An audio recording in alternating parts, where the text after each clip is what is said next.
Okay, good afternoon, everyone. My name is Carolyn Woodall. I'm an attorney, and also I'm a member of the Sonora Motherlode chapter of PFLAG. Now, when Claudia asked me to speak, she wanted to know how much time I wanted. Just as a helpful hint, never ask an attorney how long they want to talk. We settled for 20 minutes. So I'm going to try and keep it to that. Now, being an attorney, you're going to understand when I tell you first that the opinions expressed by me today are mine and are not necessarily those of my employer, my church, my temp. I have a husband and a wife. Everybody should have... All right.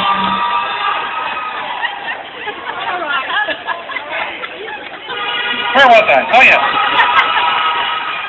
Okay. The disclaimer. The opinions expressed today are mine and are not necessarily those of my employer, my church, my cats, my kids, or anyone else except those who believe in freedom and equality, and for those who believe that life, liberty, and the pursuit of happiness are the birthright of all people. Now, the legal niceties out of the way, some of you may have seen the opinion column I wrote for the Union Democrat a couple of Mondays ago. All right, a few of you have. I need to tell you that that article was severely cut even before it went to the paper because of space considerations. So what I'm going to do is I'm going to take this opportunity to talk about the things that were cut. I'm going to talk about how to counter some of the outright lies and misleading information put forth by the campaign in support of Proposition 8 by telling you not only what the truth is, but how to prove it when you talk to people. Now, we've seen commercials air talking about activist judges ignoring the will of the people, ignoring over 4 million voters who voted for Proposition 22, which limited marriage to unions between a man and a woman. Now, that was in 2000. There were over 14.6 million registered voters at the time. Almost 3 million voted against it, and the rest didn't care enough one way or the other to even bother to come out and vote. So 4 million out of 14.6 is hardly a mandate.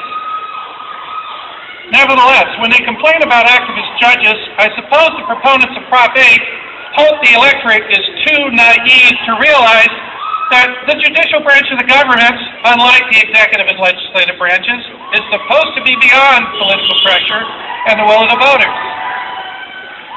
Ignoring the will of the voters is exactly what the Supreme Court was supposed to do in the marriage cases.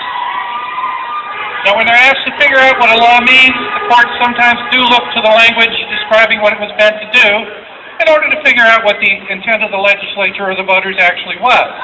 But the courts also have a duty to determine whether laws are constitutional. And when they evaluate whether legislation or an issue does violate the Constitution, the will of the voters or the legislators isn't considered. It's very simple. If the law violates the Constitution, it will not stand and is stricken down, regardless of how many people voted for it. Proposition 22 did not pass that examination. The Supreme Court found that marriage and domestic partnership are not the same. They are not equal. Proposition 22 prevented a small group of Californians from enjoying a fundamental right enjoyed by the majority, marriage. Proposition 22 told same-sex couples that they were not worthy of having their relationships accorded the same respect and dignity as heterosexual relationships. And activist judges? I hardly think so. That offensive law sat on the books for 8 years. 8 years before the Supreme Court considered it, until it was properly brought before the Supreme Court for consideration. Now, the opponents of equality realized the mistake they made in the year 2000, because back then they just submitted a proposition that changed the family code, which the court could review. Now, with Prop 8, they seek to make discrimination part of the California Constitution. Now, decrying the fall of civilization that would result from the actions of activist judges is nothing new to California.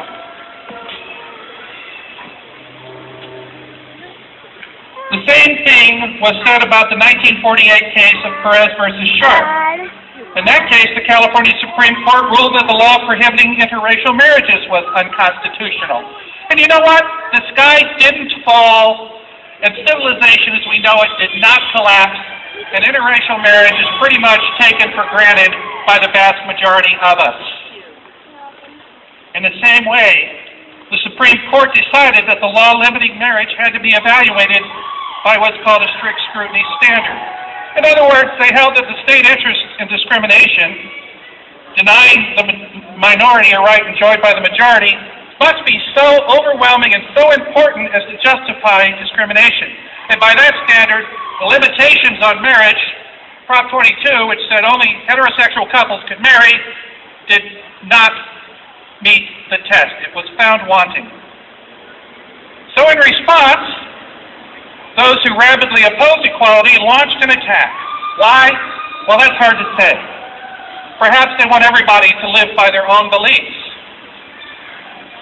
And the problem with that is I suspect the majority of Californians actually support fairness and equality. And I suspect the majority of Californians really don't care one way or the other. A same-sex couple getting married doesn't do anything to their marriage, so why not?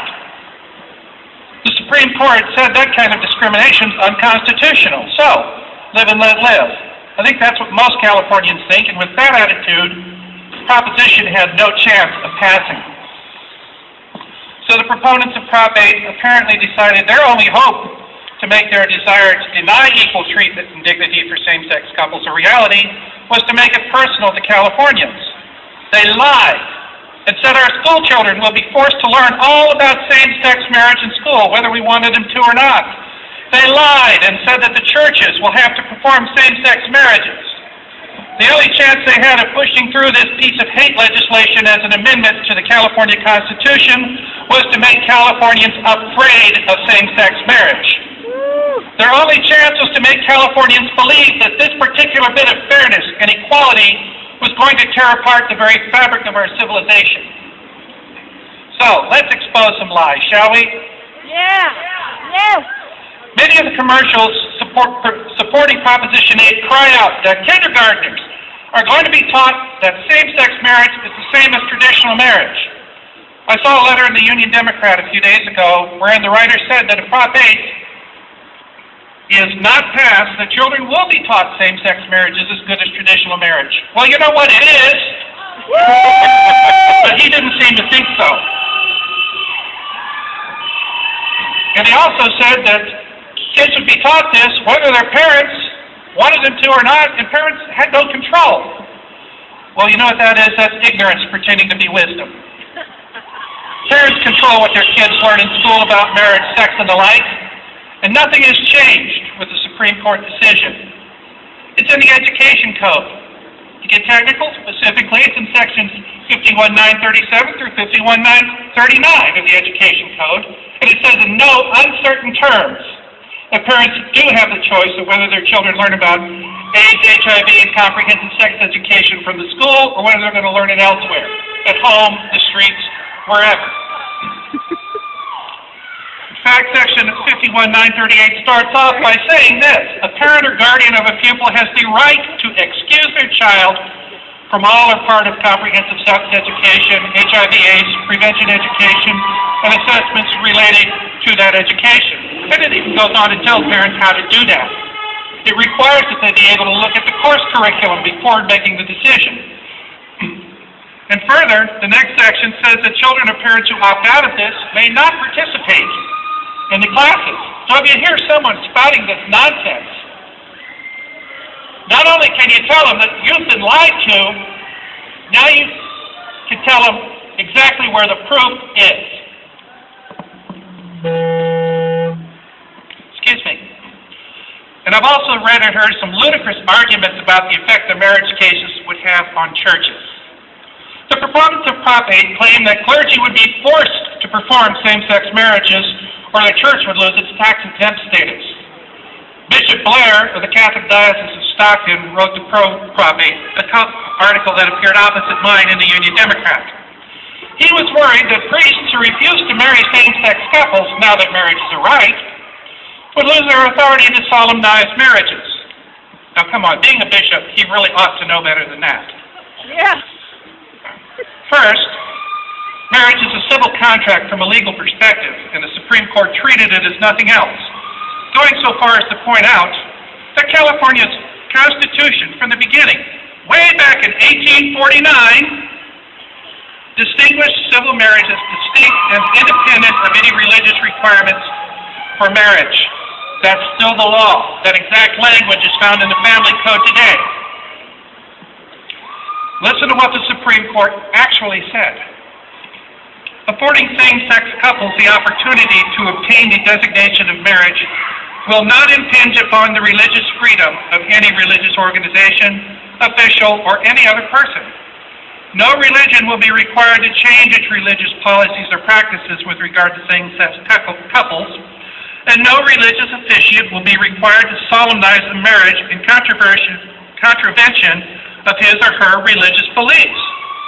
The court already decided that issue in favor of religious freedom. This decision by the Supreme Court says that everyone has a right to marry the person they love and want to spend their life with. It does not say that anyone has a right to force a particular person to perform the ceremony. And that's the way it has been before. Churches have always had the right to decide who they will or will not marry. Even though opposite-sex couples for all these years have had a right to get married.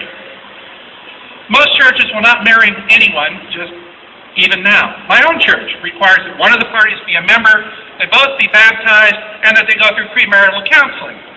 And my church is not unique in this. Otherwise, you won't get married in that church, and there's nothing the state can do about it. It's okay under the law.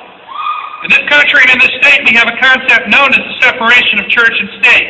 The state doesn't tell churches what to believe, and the churches don't tell the government how to do its job. Or at least that's the way it's supposed to work. You know, I'm perfectly willing to respect the religious beliefs of others, whether I agree with them or not. But I do not want them to try and make their religious beliefs the law of the land. And you know, that includes me. This is about the civil institution of marriage, not the religious sacrament of marriage.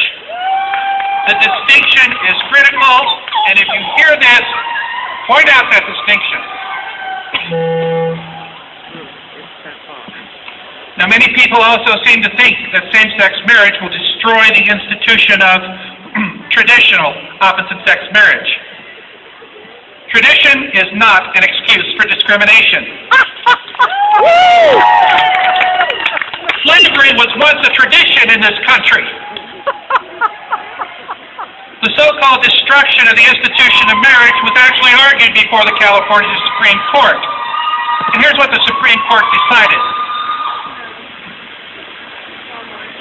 After carefully evaluating the pertinent considerations in the present case, I love the way they write, we conclude that the state interest in limiting the designation of marriage exclusively to opposite-sex couples and in including same-sex couples or excluding same-sex couples from access to that designation cannot properly be considered a compelling state interest for equal protection purposes.